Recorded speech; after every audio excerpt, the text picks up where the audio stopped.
I'm not going to introduce you for too long. So guys, we've got Michael here. Michael is a happiness and confidence coach, and I've worked with Michael a few times and we've had a few interesting talks, and trust me, when he comes on stage, you guys are gonna leave here feeling like you're up. And when it's two of us here. Why are you saying that? When it's two of us, we joke. We're not here for seriousness. We don't do that. So if you're all about seriousness, then this is not for you. So yes, Michael, I'm going to have a laugh. Over to you. Today is about creating your own happiness. So I'm going to give it over to you to just give a brief intro about yourself, and then we'll get cracking. Sure. So thanks for that, Eve. I think Eve has, she's oversold it and said that it's in for a treat. I'm here to have a laugh with you guys, but also add value, add some gems, add some bombs. That's what I'm about. I want to thank Eve for having me here today. Like Eve said, I worked for her for almost a year now, and it's a pleasure to be on this platform today. I can't see you guys, I can't see the comments, but Eve will let me know when it comes through. So who am I? I'm Michael Lee. I am a happiness and confidence coach. I founded a charity called Fundraise for Vietnam about 7 years ago. I'm pretty certain this will come up at a later stage during this interview or talk. If not, I'll force it in, so don't you worry about that. And I've been coaching for around a year now, and I'm looking forward to this interview. So I don't want to give too much away because I know Eve has lots of questions that she wants to fire away, and I will answer them. If you guys have any questions, any comments, any tips, then feel free to fire them across and share it with myself and Eve. Thank you. So the reason I wanted, you asked me what topic do I want, and I say to you, we've done confidence so many times. I think I've spoken about confidence on here, on my other platform. But one thing I think that is kind of neglected, like a neglected area, is happiness. And it's something that, a lot of people say they're searching for, they search for this happiness, but then we hear that there's no destination for happiness. So today I kind of want to, you said, let's do something on creating your own happiness. So I know a lot of people want to know, how do you actually create your own happiness? Wow, that's a very challenging question to kick it off, but yeah, let's go for it. Why not? So happiness is a state, I would say. So meaning that it's not permanent. You can't reach happiness and then you're like this forever. Because to happiness, there is a baseline, and everyone has a different baseline, and that's where you are every single time. So we do all this, I want to go through it as well, what you can do to be happy, for example. And I want to just caveat this talk that everyone is different. So everything that I say may work for you and may not work for you. So I want to say something that may work for me. Eve's going to share some things that may have worked for her. And I'll say some other things that could possibly work for yourself. So happiness, the baseline is the big one I want to talk about today, because everyone has a baseline. This is where we are. And we may have a promotion, for example. And well, first of all, let's talk about the myths first, because I think that I just want to talk about that. We all know about happiness. People talk about happiness for them is going to be when they're famous, for example. And I love that when Jim Carrey jumps on board, I don't know if you've seen his quote when he says something along the lines of, I wish everyone could be rich and famous so that they know that there's more to life, or something along those lines. And that just shows to you that by you telling yourself that you're going to reach this state, by reaching famous and rich and famous, what's going to happen in terms of baseline is going to go right back down, and you're going to say there must be more to it. And that's what life is. There's always more to it. When you hit a goal, for example, that's where your baseline increases. But back to just the myth itself, we talk about being rich, being famous. We talk about being rich. I wish I was a millionaire. Everyone knows a story about people winning the lottery, for example. Once people win the lottery, what happens to them? Yes, the baseline may go up for a little while, but it comes back down straight afterwards as well. And some people will be worse because they will spend all their money, and sometimes they break up with the family because the family will say, well, I'm part of your family and you owe me X amount, and then the whole family falls apart. So there's all these myths that, people say, I wish I was married, for example, wish I had a partner and then my life would be perfect. But that's not necessarily true, because once you have a partner, once you're married, that's just a baseline goes up. But from there, you have to continuously work at that relationship every single day. And this is something that I want to talk to you about in terms of happiness, that it's not permanent. When you're married, it's not, so to say, that it's happy for forever. It's chipping at it every single day. And that could mean, for example, going on a date every single day, doing all the little single thing for your wife or your partner, just so that you can bring their happiness up and your happiness up. But sometimes people talk about in a relationship that if things went really well at the beginning, it was a honeymoon period. And this is what I mean when the baseline goes up. And after that, it went downhill. But we have to ask yourself, why did it go downhill? Because sometimes people become complacent in a relationship, right? And people don't want, complacent in this instance here is about not putting the work in. And if you're not able to put the work in, of course, it's gonna go back down. It's the same with happiness. You have to keep going at it. If you just turn up every single day and not do anything about it, you're not going to feel good about yourself. The way I look at it is going to the gym. Just because you had one gym session doesn't necessarily mean that you're going to be, from a guy's perspective, all bulky, or from a lady's perspective, you're going to be all toned. You have to constantly keep going at it. And what happens when you don't go to the gym? Everything goes back to the baseline, which is back to the starting point. Now, Eve, I'm not sure if I answered your question, but if I didn't, ask me again, and then I'll be more specific this time. No, you did. Don't worry. We've got time. We've got time to delve in. Oh yeah. So before we carry on, I'm just gonna read some people are saying hi to you. I know you can read the comments. So Narena said hi to you. Susie, hi Narena, all the way from Boston.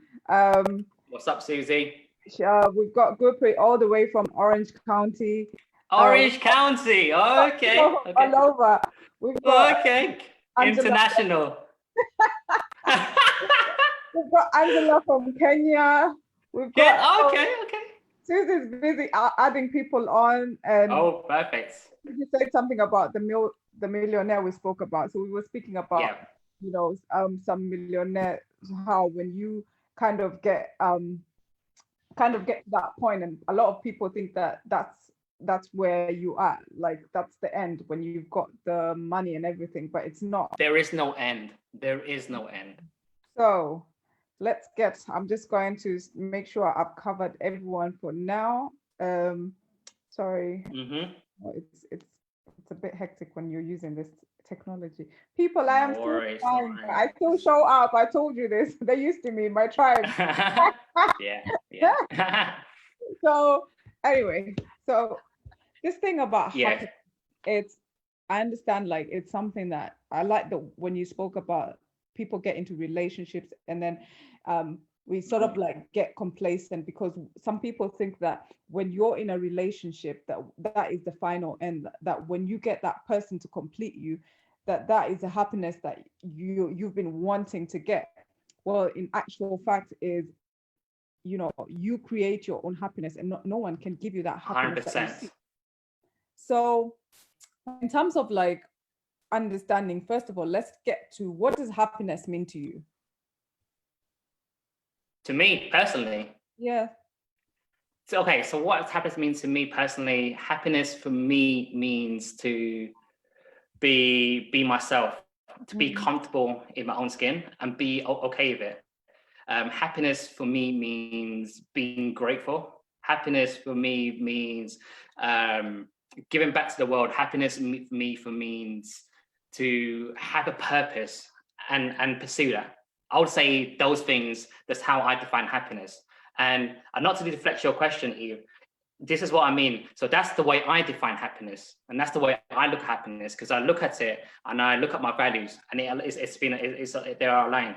And then I look at someone else, and someone else could be, the way they define happiness could be, I want to be rich. I want to have all the fast cars. I want all the big houses. And that's when I know I'm going to be happy. So everyone people may say, forget that. I want to work really well and be a director. I want to have my own business. I want to be a CEO of this, Fortune 500 company. that's when I'll be happy. So everyone defines it differently. Or happiness could be someone that says, I don't want all of that.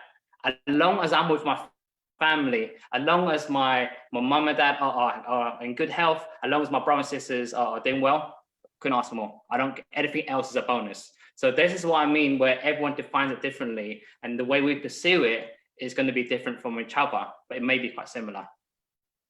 Yeah, I love that. I love how you say it, like, everyone is different. So for me, it's like, for me, happiness is being able to wake up in the morning and actually do what it is I love to do, and being able to, when I get joy from, like, if someone's got a problem or they're trying to figure something out and they're feeling challenged. And that's why I went into coaching, because I love helping people, and I love when people progress. And when I feel like I can move someone from point A to point B, it's like that gives me happiness. My family gives me happiness. Like, just being, it's not easy to be a mother and to be a wife, but at the end of the day, all I can say, it's worth it.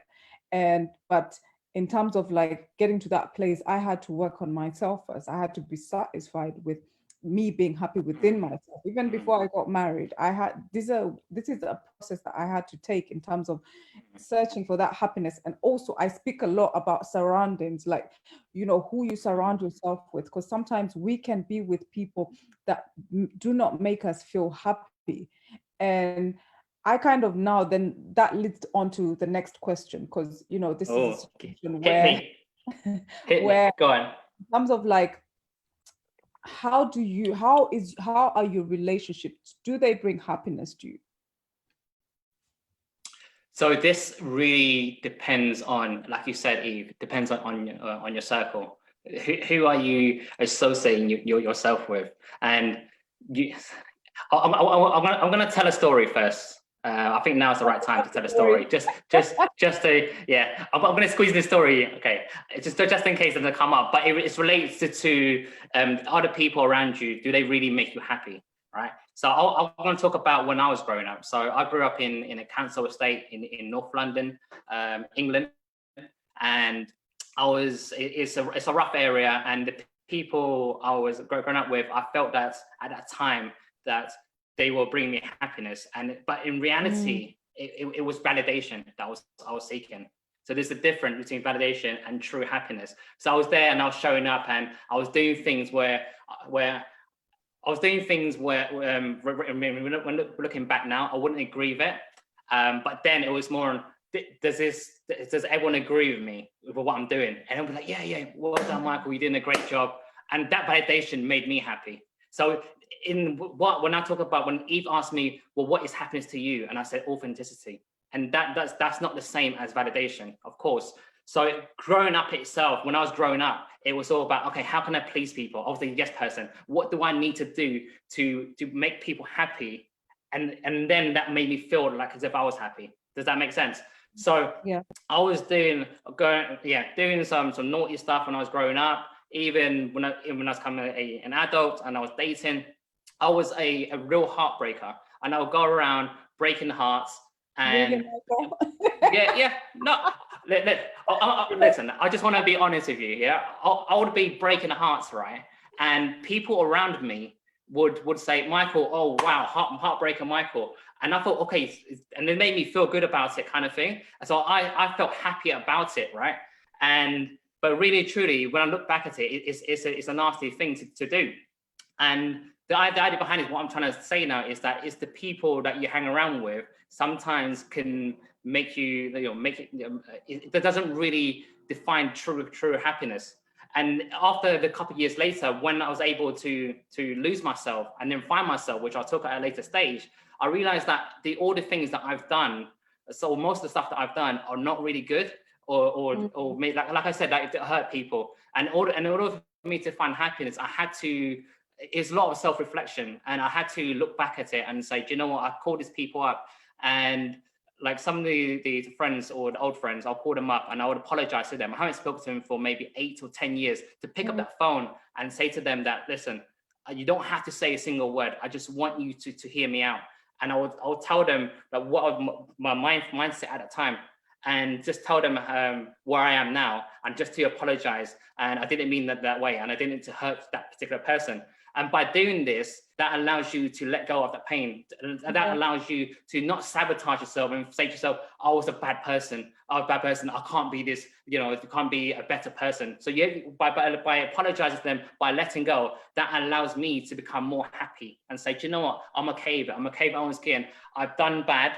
Yeah. But that doesn't define who I am today. I'm a better person than I am today. So now I look at that tribe and I say, I don't want to be associated with that tribe anymore. Let me find a tribe that I'm comfortable with. And by turning up and being authentic, that will attract other people that are authentic. And when you come together, like myself and Eve, like we talk on a regular basis, this is where I feel happy, where we are aligned. We are both coaches. We help each other grow as individually and in terms of a business sense. So you have to figure out whether your circle, the people that you're with, are bringing you happiness, or are they bringing you like fake happiness, or are they bringing you true happiness? And only you can decide that. And sometimes you need to take a step back from that circle and look at that circle and think, like, what the hell is going on here? Is that really me, or am I just showing up the way that people want me to show up? Yeah, I love that. I love what you spoke about validation, and I feel like I can so relate to that, because I was in a similar position. Like, I always wanted to, it's almost as though I was looking for validation from people.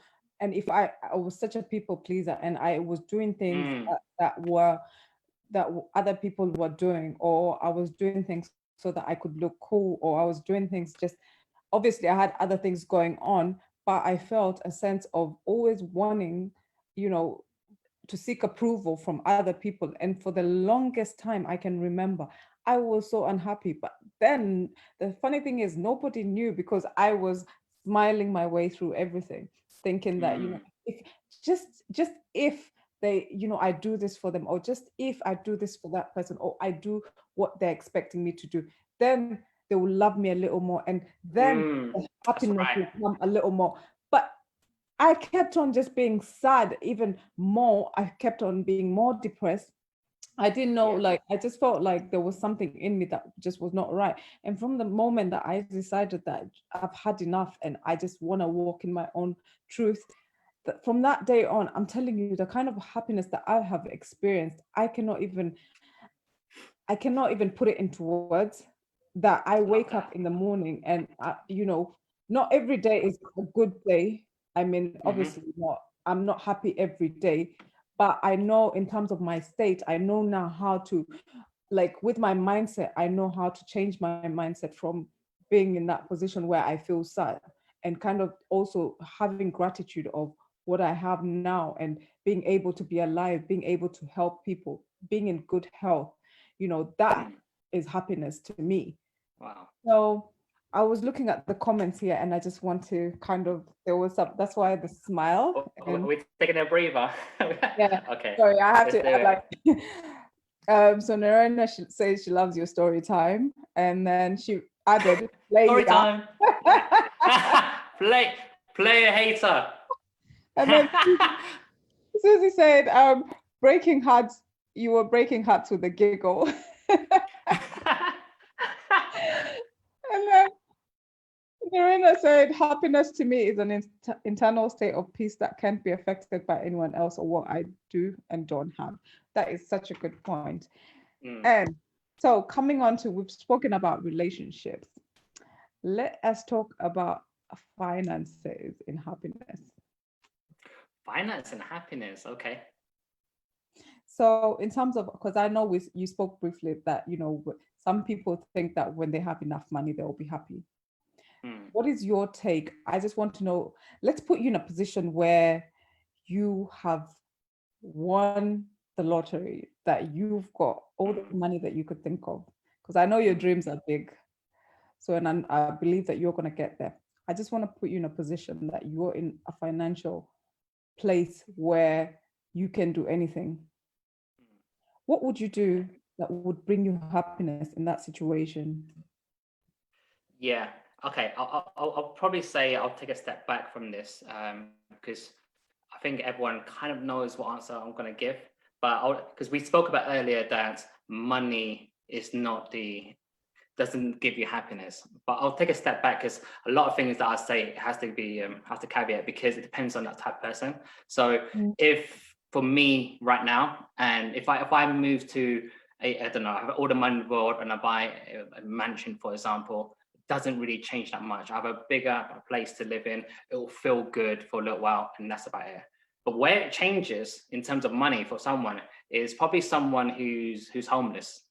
And for someone that lives in the street, and you give them money and you give them a house, that's going to bring them happiness, because now they're not thinking about where I'm going to sleep next. Now it's more, okay, I know where I live now. I've got a roof over my head. So that's the big game changer. But once you reach that level and you have the roof over your head, it doesn't really change happiness whether you go from having one mansion or a couple of mansions or anything like that. You may be financially secure, but in terms of changing of being true happy, it doesn't change that much. So I just want to caveat that. And that's where the real changes. It's more from moving from homeless to a house in terms of having money.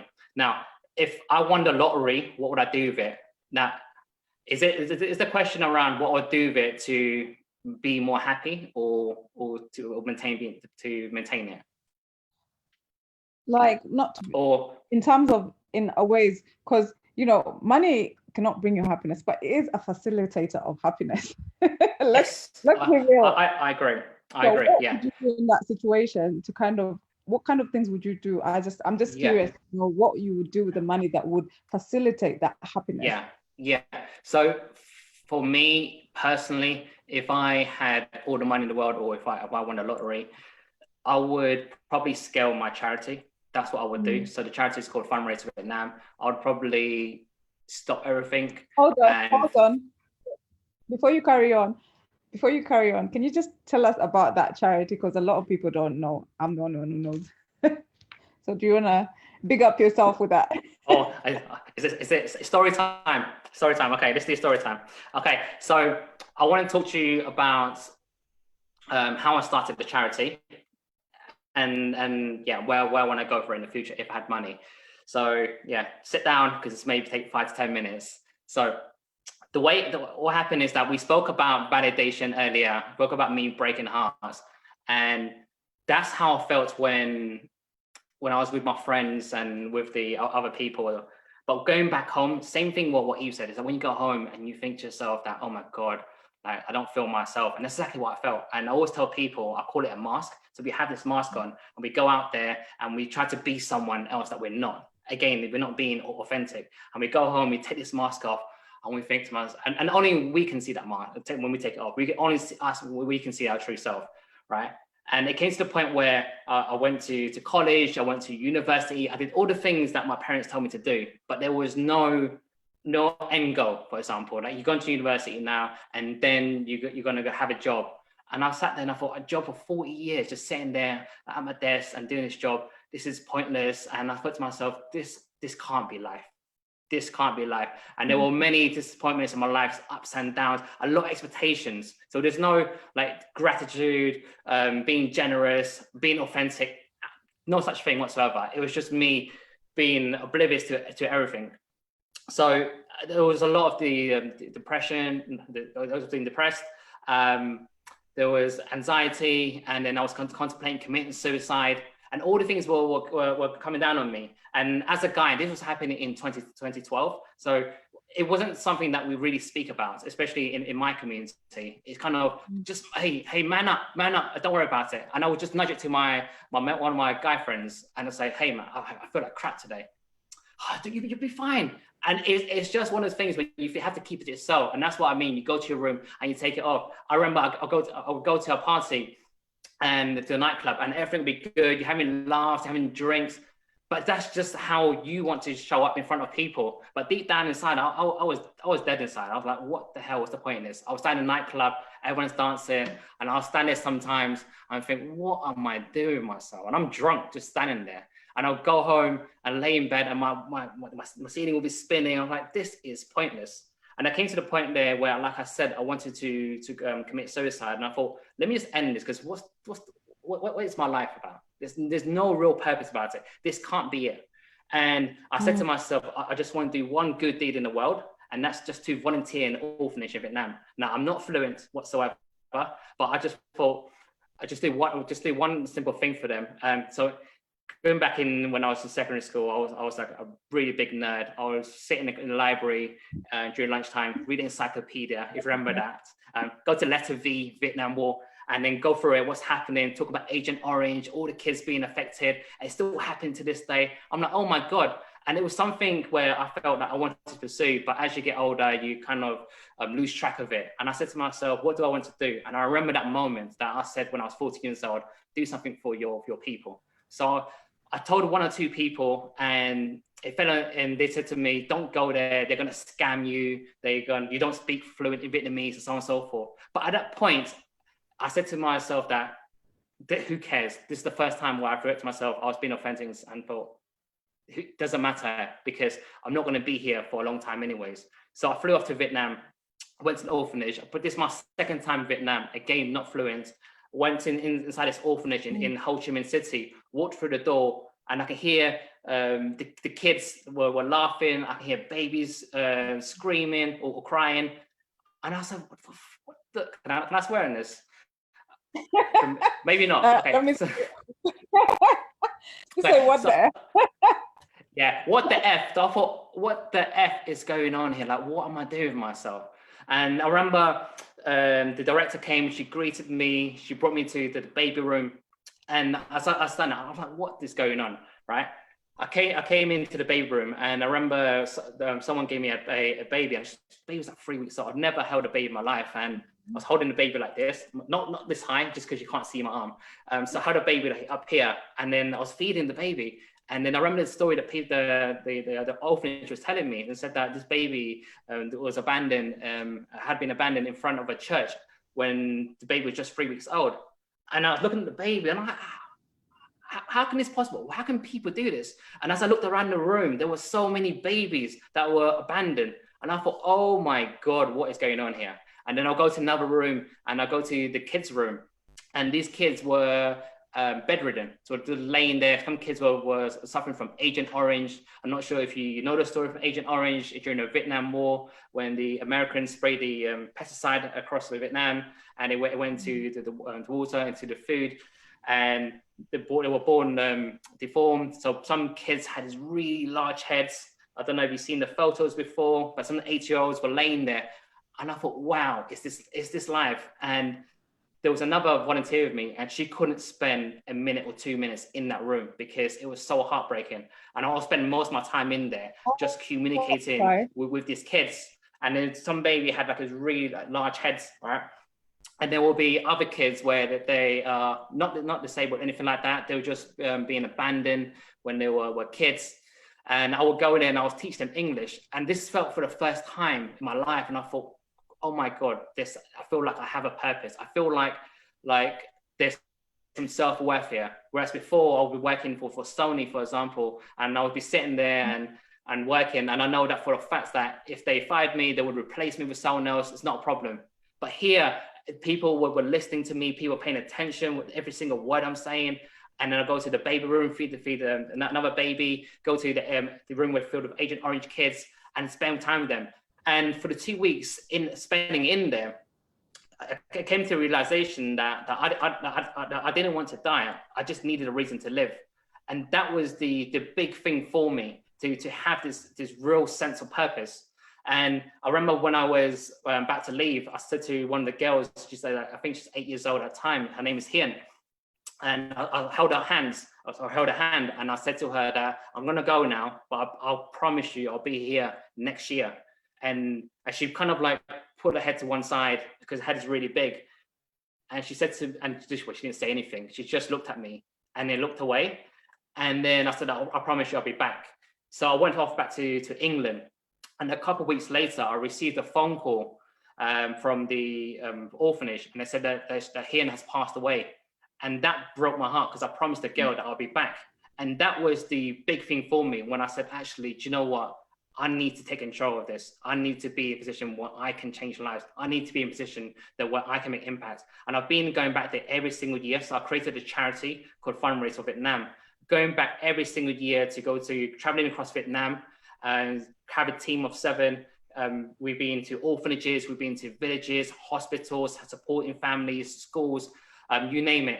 And it's been one of the most fulfilling things for me. And it just makes me so happy. And when I do charity work, I think this is the first time where I've missed a meal. Normally I'll say, I'm having breakfast, lunch, dinner. And it sounds so petty, but to me, it's a big thing, especially when you're going to the gym. But by being so focused on this, that to miss meals, it's a massive thing for me. And I've been doing that. And yeah, for every single year, except for this year due to COVID. So this for me allowed me to be authentic, allowed me to turn up and say, this is, if I showed up to be just myself, then I will be appreciated. And that's what I've been doing. I've been attracting a new tribe. I've been attracting people, volunteers in Vietnam. So when Eve asked me, what would I do with the money? I would scale it. Because a lot of the time I'm spending it over here in England, and I'm coordinating over there in Vietnam. But I would use the money to support as many children as I can in Vietnam, especially the kids that are not really receiving any treatment, and making a real impact. And for me, that's where true happiness lies, where you go in there and you're not expecting anything. The only, okay, maybe I'm lying a bit. The only thing, if I wasn't expecting something, it was just to see them happy or see them smile. And that for me is payment. And I know that my job is done here. So that's what I would do on a bigger scale, to go there to help as many children as I can, the disadvantaged children, and then to scale it, depending on how much money I have. Because I know for a fact that spending on myself doesn't really change anything. The big question for myself, I always ask, is that when I'm in my deathbed, I know this sounds quite deep, when I'm on my deathbed, I would ask myself, what kind of impact would I have in this world? And that always plays a part. Plays a part. And I always have to think about what I'm contributing to the world. And that could be me coaching, that could be me speaking, that could be me doing charity work. But if I'm just sitting here and not doing anything, not being productive, just watching Netflix, and that makes you happy, then you're not really contributing anything. But I like to caveat that again, because everyone defines happiness differently. Sometimes some people maybe sitting and watching Netflix every single day and it makes them happy, then so be it. But as long as you're happy by when you're going on your deathbed and you say, yeah, I love that. I binge TV. I watch tons of, I don't know, Prison Break, whatever. Absolutely worth it. My life has been filled. So be it. That's you being happy. But if you want to say that you've done some impact, you changed people's lives, that's much even better, because you left the world a better place. Yeah. Yeah. So yeah, it's quite a long answer. It's a touching, long story. Yeah. So hopefully people are still on live. Oh, they're still there. Okay. It's a long story. Is that, obviously, as we say, money doesn't make people happy. It's what you can do, in terms of what you can do that can make someone else happy, that makes you happy, and you being able to help people who are less fortunate. That is something that brings you happiness. So in terms of creating happiness, because that's where we're getting to, in terms of now you've done all this, I mean, there's people out there I know kind of are struggling with just happiness, and it's sometimes hard to explain to people, in terms, because me and you have been through it, but in terms of how someone else can do it for themselves and create their own happiness, what would you say to them? I would say the first one is really simple. Is to be yourself, be comfortable in your own skin. Otherwise, be authentic. So that's what I've done. I highly encourage it. It's just to show up to the world and say, this is who I'm comfortable with, and this is how I'm gonna show up. And you'll definitely find happiness. That's what I've done. There's times where being myself means I'm not drinking anymore. I haven't had alcohol for maybe about 3 years, for example, and I'm okay with that. When I go to parties and people say, "Oh, just have one drink," I say, "No, I'm fine." There's no validation. I don't care about validation. I don't care about the stuff. Doesn't mean I'm not happy. Again, everyone is different, because some people will say happiness for me is, at the end of the day, I'm having a glass of wine, for example, and then that's the way you define happiness. As long as I have my glass of wine in the day, I'm happy. For me, it's more, I don't like, or like once a week. But for me, it's more on what's happiness to me? Do I like alcohol? No. Why am I drinking alcohol in the first place? Because people are drinking it. Why are you drinking it? Because other people are drinking it to make them happy. That's validation. Okay, what do you want? okay, how do you be yourself? And that's say, I don't like alcohol, I'm not drinking it. So when I go to parties, I'll say, no, that's fine. Give me water, orange juice, that's fine. So I'll say authenticity is the big thing, right? And sometimes people may say, well, I am being myself actually, but really and truly, you're not. You are not being yourself. Most of the time, you're not. You just think you're being yourself because you're around people that you're comfortable with. This is your comfort zone. Well, that's another talk. So what I would say is that if you step outside, even if self-reflection, you look at self-reflection, you look at yourself and everything that you've done in the last couple of months, the last couple of years, and let's say things have changed, are you satisfied where things have been? And even authenticity also means that if you were to strip the titles, you strip away the labels that were given to you, like who are you really? That's the big one for me. And does that align with your values? So that's the big one I would say, and that takes time. It's not something I would say to you that you're going to find out in one day. Just do this, and here's the plan. It takes time. The other one I would say is that to be happy is to be optimistic. If you're an optimist, then that certainly helps a lot because you as a person will see the good in everything, and that generally makes you happy, especially the bad situation. I was watching Dumb and Dumber the other day. Have you watched Dumb and Dumber, Eve? Yes. Okay. Do you know Jim Carrey's character? I can't remember his name. I don't know, but I remember I watched it so many times. Do you know what scene I'm talking about? Which scene? There's so many, Okay. I can remember. There's one scene that really stands out for me. If someone says to me, what the hell is optimistic, right? It's one scene, I can't remember what Jim Carrey's character is called, but I think the lady was Kate, so he was pursuing her. And he caught in the room at the end of the film, and he says to her, what chance do I have with you to be with you? Does this ring a bell? Does this ring a bell? And she goes, and then Jim Carrey says, hit me, just hit me. And then she goes, okay. And he says something like, do I have like 1 in 100 chance? And then she goes, no, more like 1 in a million chance. And he goes, so you telling me there's a chance? I'm like, yes, that's what you call optimistic. That's what it is. See,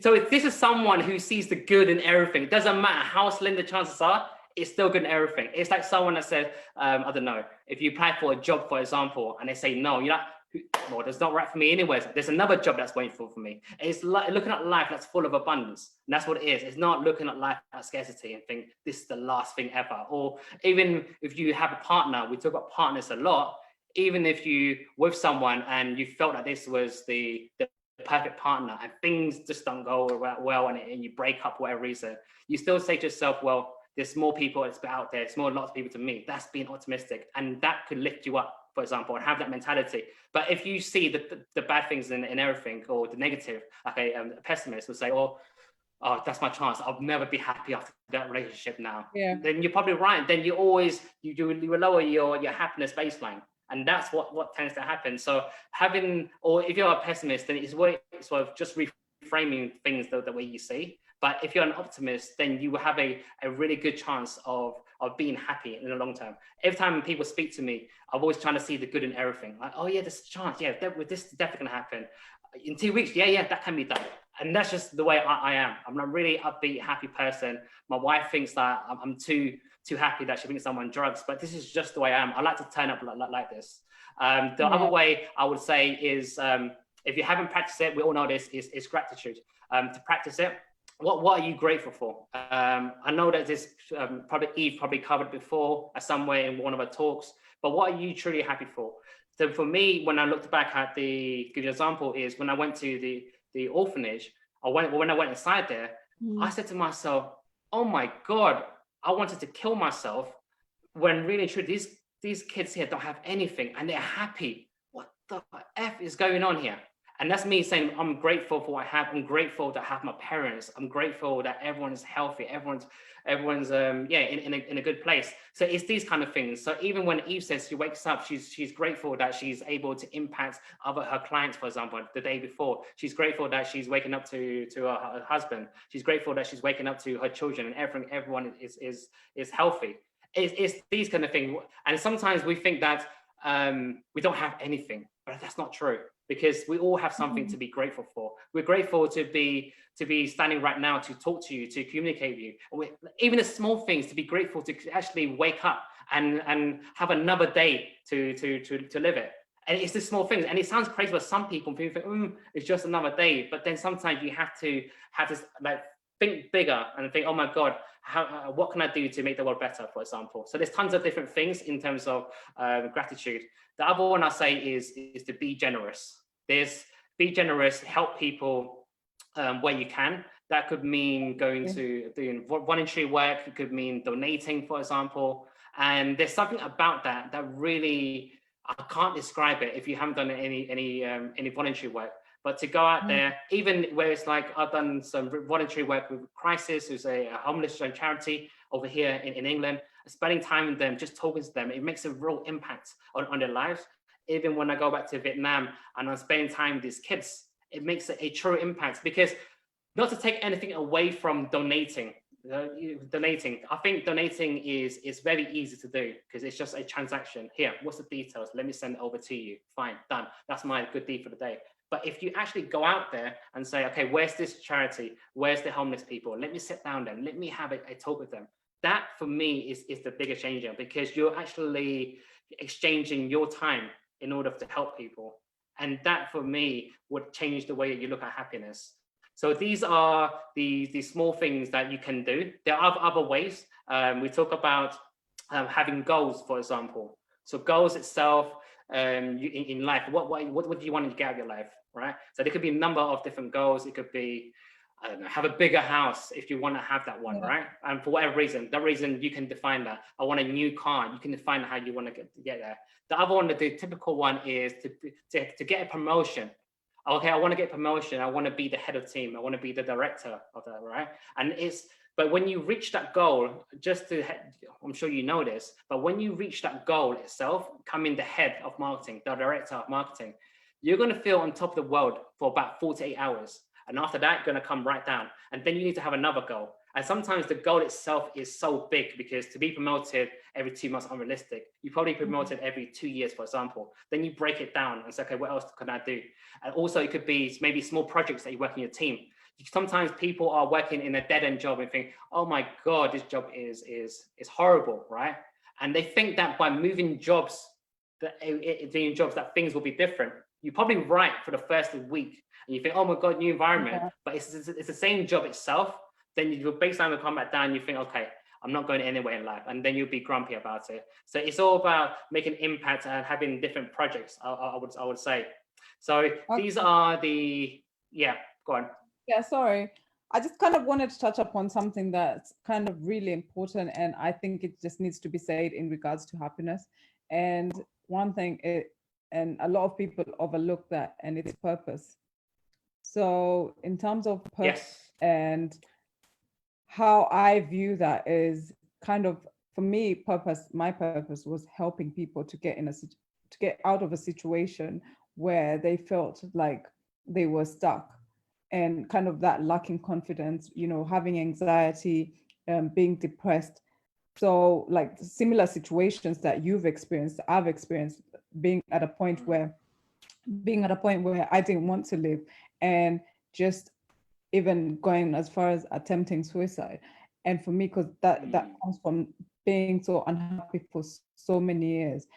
And from there, it's something that I never looked back up until like the last 2-3 years. And I started to realize that is where my purpose lies, to be able to now help someone come from that and see that there is hope, there's something better out there, that your situation is not permanent, and it's something that a lot of people are struggling with.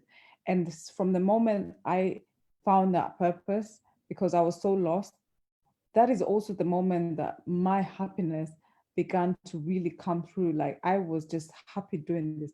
I'm the type of person, people can tell you that I'll sit and just listen to someone, who's explaining something. And if I can do something or say something to move them just from having that thought that they're not good enough, that they're not worth living, if I can change that mind, I've done my job, and that for me brings me happiness. So just to briefly, Love that. just to let you, in terms of like purpose, before we go on to the comments, I just want you to kind of just talk about the purpose bit for a little bit. A hint. Yeah, yeah. So, um, I have no idea what the hint is. I genuinely don't know what the hint is. But even the purpose itself, what's that? Be brief. I will be brief this time. So the purpose itself would be around, for me, it was, of course, the charity that really kicked things up. And I thought, crap, the purpose of my life is to help people. And that sounds quite vague at first, but when it's be more specific at first, it was more about the disadvantaged children in Vietnam, which you guys heard my long story about that. But then it became to start by speaking. And that was my purpose. It was more meaningful to go on stage and to light up the whole room and to inspire them. Now, sometimes when we follow our purpose, in order for us to be happy, there's going to be some barriers along the way. And again, Eve has touched on confidence at some point in terms of her talks. And confidence is a big thing, or comfort zone. You have to go outside your comfort zone in order to be fulfilled. And for me, it was more on, okay, I don't have the confidence to speak in front of hundreds of people. But the way I looked at it was more on, okay, what do people get out of this? And it's like, people are going to leave inspired. They're going to be in a much better place. They'll be able to turn up in the world in a much better light, for example. And I thought, okay, that's the good reason. That's my purpose of being here. It wasn't more on myself and saying, okay, what do I want to do? I want to be this I don't know, like Tony Robbins or anything like that. It was more, okay, how can I service people the best way? And that for me, I went up the stage, and it was, I think the first talk I did was about 400 people. And I went up there, and all these fears just went out of the way. And because my purpose was bigger than my fear. So I was going up there and talking, and people actually loved it. And I thought, oh my God, this is good. I think I'm onto something. And then from there, I went on to coaching, to help people and support people. So even all this purpose is being really good for me to wake up and feel like, okay, I'm on fire. I'm really happy about this way the life is going. But sometimes purpose or being meaningful could be simple as, if you're a musician, it could be simply mean you turning up and releasing a new single. It could mean if you're an artist, it could be you painting, for example. And that's meaningful for you, and that's your purpose, to be in this creative side. And that's what makes you happy. So there's different ways of the way that we define purpose. The way that me and Eve defines it is more on making impacts in the world. And again, the way you define it could be completely different. And it's a case of working it out what it is. Because sometimes we go through life and we have the house, and then we have the job to a certain degree, to a certain level, where we are complacent. We think, okay, what is the next step? Where do I go from here? And some people may call it a midlife crisis. Oh my God, what's going on? And that's where you figure out, what's your purpose? Where do I need to go? But in order to find that, you just need to do a lot of self-reflection. You also need to be turning up. Are you turning up? Are you being authentic enough? Are you looking at the world differently? Are you being grateful? It's all these different things that you can work on to find that your purpose. Yeah. Hopefully that was short enough. Yeah. Oh, thank you. So I'm just going to read some comments here. All right. Well, Susie and Narena have been very busy. I'm surprised it's still online. I'm surprised it's still listening. So, okay, so where were we? So, okay. Yeah, so Susie says, be comfortable in your own skin, be authentic, happiness. Yes. She says people think she's crazy when she says she doesn't drink anymore. So she went like optimistic. Narena said the name was Lloyd.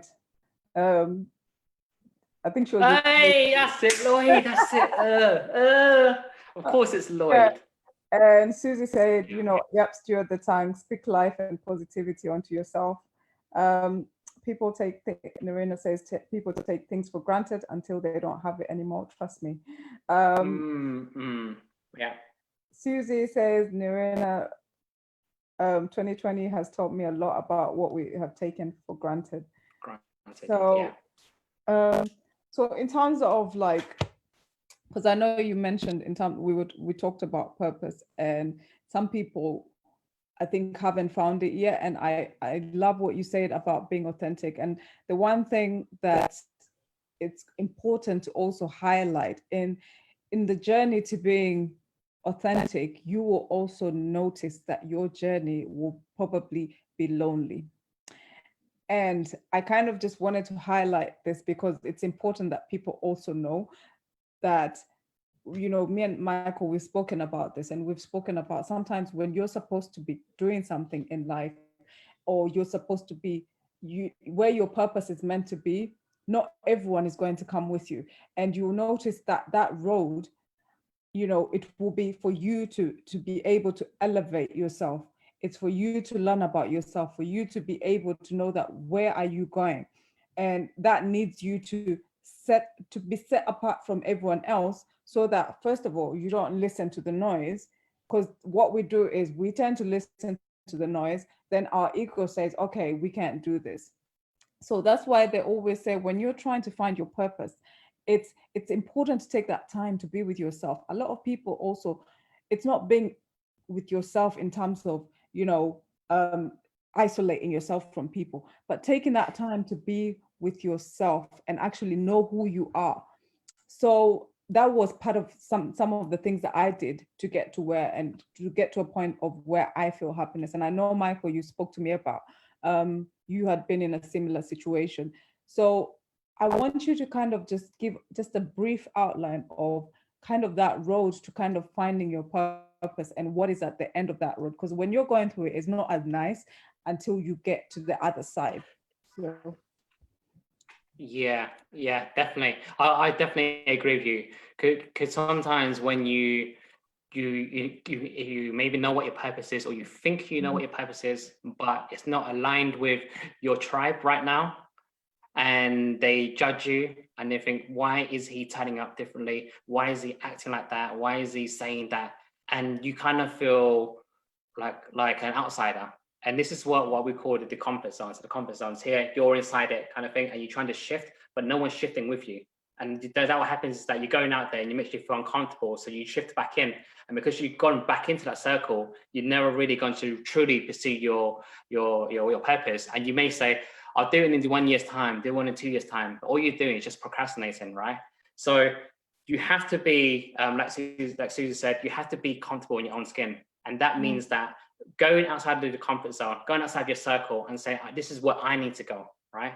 And being okay with that, where when people judge you, when people look at you differently, that you're going to say, doesn't bother me. It may bother you, but say, well, it doesn't bother me because I control my emotions. I control my own happiness. And as long as you are happy, who cares? That's the way I look at it. It is a lonely journey because no one really understands your purpose except for yourself. You may have a partner and they may listen to you and they say, yeah, I get it. I may not get it, but I'm here to support you. And it can feel lonely at times. And especially if your partner doesn't really truly support you as well, but you still have to be laser focused on this is where I want to go. But the truth is that, yes, it is a lonely journey, but eventually as you go further away from your comfort zone, you'll cross paths with other people that think alike. You will cross paths with people where you align and you create a new tribe. But it will take some time, and you have to be okay with that. Because sometimes when you walk in this lonely path, you think, oh my God, I'm getting nowhere. Let me go back to my old circle. Let me have a drink with them. Let me meet up with these people. And they're just going to slow you down because you have to kind of like, it sometimes sound harsh, but you have to kind of dumb yourself down to their level and to speak to them on their level and to just to feel like you're being social again. But sometimes in order to elevate yourself, you need to go out, leave that circle and go to another circle. And there's a saying somewhere that says something along the lines of, if you're the smartest person in the room, you're definitely in the wrong room. And this is the truth behind it. So that's why you have to go down that path and see where it takes you and be okay with that, no matter how long it takes. And of course, it doesn't mean isolating yourself, locking yourself in a room, trying to bang your head, trying to figure out what's the next step kind of thing. It's more about being grateful, being more about self-reflecting, more about planning out what's the future going to look like, and taking action. Taking action is the big thing about it. It's not being a lonely path and say, okay, it's gonna come to me at some point and everything's going to be okay. You have to push forward and push forward because it's a lonely road. You're going to do things where you've never done before. You're going to be in a position where you've never felt this, I don't know, all these fears that are coming across you that are taking over your body. And this is where you constantly have to push and be comfortable in your own skin. So in a nutshell, definitely a lonely path, I would say. But you will find your tribe at some point. I just can't give you a timeline. Depends how well connected you are. Awesome. Oh, wow. It's almost an hour and I've really enjoyed this talk with you. Guys, do you have any questions to ask Michael before we pop off? I mean, it's always like every time I talk to you, it's like we just kind of connect. And when you talked about tribe, kind of. That's all you're giving me. Kind of. Do you hear this, people? Kind of. I worked my butt for an hour and I kind of connect. I'm not turning up again. And it's for free as well. Like, yeah, exactly. Another thing is like, oh no, honestly, I think let's get personal. I think we're gonna get personal. Like, hit me. Me and Michael, we've known each other for like a few months, and it's when we connect, he understands me. Like my vision, it's kind of like I'll say my vision, and he won't be one of those people who will kind of tear it down. He'll be like, what are we doing? What are we doing? Like, those are people that you need to have on your team, that when you want to do something, they'll be right there. Like, what do you need? What do you need to make this happen? You need those kind of people. And Michael just took an hour out of his time. And I was like, I need people to hear this. I need people to know that there are people like this who exist and are willing to help. And, in terms of like creating happiness, it is possible. And it's about getting out of that fixed mindset and actually having a growth mindset to know that, there's things that you can do in this world that you'd never imagine possible. And the path that we are on right now, and that's why I even created this group, is here's where that you learn things about yourself, you in terms of like businesses, whatever vision that you have, you are in a group of people who will not judge you, where you're going, what your dream is. And I'm sure you guys know my vision is so big, but I've said it a few times. I'm not going to repeat myself. I'll let Michael take the floor as we close so that he can tell us his big vision. Scare us. Scare you. Scare you. Oh God. What's my big vision? That's a really good question. So my big vision itself, I would say, is to impact as many individuals as I can, to allow that person to find true happiness. I think that for me is key. The true happiness, the way I look at it is that I see happiness as the new currency. We're living in the developed country. We have the money, we have the roof over our head, we have food. What's next? And it's about finding that happiness. That's the way we're going to look at it. I was watching a program recently. It's called Rich Family versus Poor Family. I'm not sure if you've seen it on Channel 5, and it's where they swap lives. And the rich family, they have everything, and then they went to live in a poor house, and they spent so much time together. And it's always the same story, that the amount of time we spent together, like I never knew that we can be this happy. And it's finding that balance, that even though you have everything, it doesn't necessarily mean that you're going to be really happy. The last thing I want to say is that, as long as everyone becomes really happy, keep pursuing your goal. If I can help you, then reach out to me. I'm more than happy to talk to you about it. Like I said, everyone is different. If you work with me, I'm not going to give you a game plan and say, hey, here's how you do it, X, Y, Z. I need to know where you want to go, and then I can help you get there. So feel really free to reach out to me. My name is Michael Lee. I'm your happiness coach. So before we come out, there's one question from Susie. How did you find your confidence in speaking or coaching? I can totally relate to both your stories and definitely looking to change lives. But when it comes to that boldness to be in the public eye, speaking wise, I revert to the cave. I am very vocal behind the scenes. through writing, but not with my voice. Yeah. So So this is it's a how did you simple find the answer. confidence? Do you want me to repeat the question? No. I totally understand her question. So it's something what I said earlier. The goal itself has to be bigger than yourself. The goal itself for this one is what's the big goal than myself? Is to make an impact on the world, and that's for me to go up there and look at the room. Like for the speaker's example, when I said it's 400 people in the room. If I went in there and I said, oh my God, okay, I know that I want to be like Tony Robbins, I want to be the inspirational coach and be well respected. That's all about me, right? And especially this is the first time I'm doing it, I'm going to have cold feet. Oh my God, Tony Robbins is up here. But if I look at it, go in the room and say, okay, what do I want to achieve from this? Who do I want to impact? What message do I want them to leave? What do I want them to do? And go in there, and that's what it is. So you go in there, there's 400. And the way I look at it is that if I can impact one person in that room, that's a success for me. So it's not going there and have this high expectation and goes, I want to change everyone's lives in this room. It's not that. And then after the session, people came to me and goes, oh my God, you're amazing, da da da da. It's those kind of things. Even when it comes to coaching, it's not the case where I say, I'm going to be the best coach. I'm the best coach. Everyone is going to want me. It's more when I coach people, it's more on, okay, how can I impact this person today? How can I make sure that they leave the session and they feel more happy, they feel more motivated? And it's all about that particular person. So it's all about them and not about you. And that's the way I've approached it. So hopefully that helps. And that's the way that I've overcome a lot of these things. Like prior to the charity itself, I've never done any coaching. Speaking, no. The only time I spoke was really in university, and I spoke for 2 minutes, especially in a team group. And I would sit there and I'm all shy, like, oh my God, because I would just say whatever. It's sort of slide, I was reading the slide. It's not really presenting anything like that. And there was no real purpose. But when I come into a room and I say, okay, I'll make a real impact, forget the slide, let me just talk to you personally. That's a whole different ballgame. So it depends on how you show up, depends on your mindset. Eve talked about it. Do you have a fixed mindset or a growth mindset? You have to go into a growth mindset and say, okay, what's the bigger picture here? And that's the way you have to look at it. And be optimistic as well. And that certainly helps.